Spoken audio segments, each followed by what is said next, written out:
ब्राह्मण राक्षस। यह कहानी एक ब्राह्मण राक्षस की है जिसे आप लोग जानते ही होंगे। उस राक्षस का नाम है ब्राह्मण राक्षस है। इस पर कई कहानियां बनाई जाती है और राक्षस के अनेक नाम होते हैं, जैसे कि पिशाच, राक्षस, डायन, चुड़ैल आदि बहुत से नाम होते हैं। तो दोस्तों चलो मैं अपनी कहानी पर आता हूँ। हमारे गांव में एक ब्राह्मण रहते हैं जिनका नाम दुर्जन सिंह है। दुर्जन सिंह को लोग दुर्जन जी कहकर बुलाते हैं।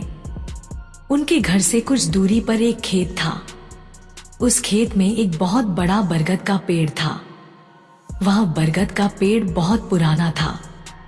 कुछ समय के बाद उन्होंने उस खेत पर घर बनाने की सोची। पहले वाला घर बहुत छोटा होने की वजह से उन्होंने खेत पर घर बनाने की सोची। उन्होंने उस बरगद के पेड़ को काटवाया और अपना घर बनवा लिया।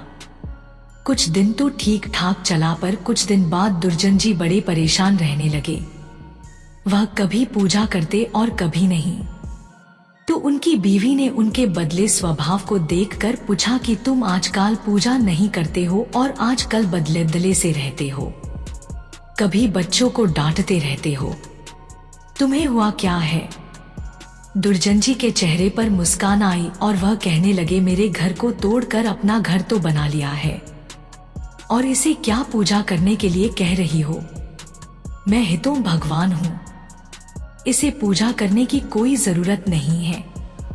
वो कभी दांत मिसते, कभी बड़े प्यार से बोलते, कभी आंखें लाल तो कभी सही हो जाते।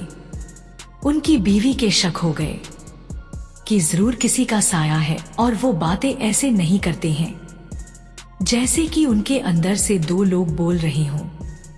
तब उनकी बीवी ने उनको बिठाकर हनुमान चालीसा पढ़ने लगी।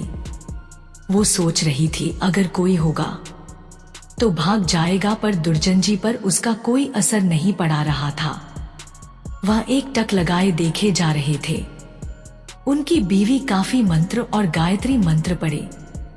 तभी दुर्जन जी की आंखें लाल हुई और कहने लगे कि मैं किसी से नहीं डरने वाला नहीं हूँ और तू क्या समझ रही है, मैं इसे ऐसे नहीं छोड़ने वाला हूँ।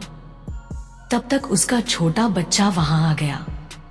दुर्जन जी ने उसे जोर से पकड़कर अपनी तरफ खींचा लिया और ऐसा लग रहा था कि उसके सिर को कच्चा ही चबा जाएंगे।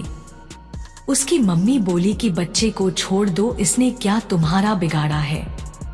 दुर्जन जी की पत्नी ने अपने बच्चे को अपनी तरफ खींच लिया। उसने फिर पूछा, तुम कौन हो और मेरे पति के अंदर क्यों आए हो? आप हमसे क्या चाहते हो? आप हो कौन? तब उसने कहा कि अगर अपना भला चाहती हो तो बरगद के पेड़ लगाओ, जितना भी हो सके पेड़ लगाओ, फिर मैं बताऊंगा कि मैं कौन हूँ और फिर मैं चला जाऊंगा। तब दुर्जन जी की बीवी ने 101 पेड़ बरगद के लगाए। एक दिन उसकी पत्नी ने देखा कि आज दुर्जन जी सुबह उठकर पूजा पाठ करके आ चुके हैं। तब दुर्जन जी के अंदर जो साया था उसने बोला, मैं तुम्हारे पति को आज छोड़ के जा रहा हूँ, तुम सदा सुखी रहो, तुम्हारे आचार विचार बहुत अच्छे हैं। मैं ब्राह्मण राक्षस हूँ, वैसे मैं किसी को नहीं छोड़ता और न ही किसी से डरता हूँ। तुम्हारे पति ने मेरे बरगद को काट दिया था जिस पर मैं हजारों सालों से रह रहा था।